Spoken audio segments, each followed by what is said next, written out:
Hello, welcome to Poetry Changes Lives, Poetry and History and a Thought for the Day, all in my one book. On this day, in 1922, the very great 20th century English poet Philip Larkin, poet, writer and librarian, was born. He's been dubbed the poet of low expectations, and he once said that deprivation was to him the same as daffodils were to Wordsworth.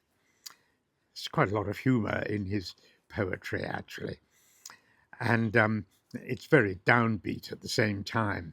Larkin worked most of his life in the university library in Hull, and discontent with his lot was expressed in many of his poems.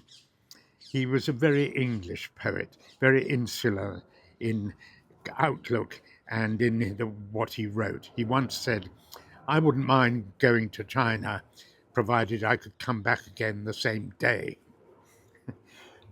Well, another very English poet was A.E. Housman, and I'm going to read one of his poems, which I think has a certain flavour of Larkin about it.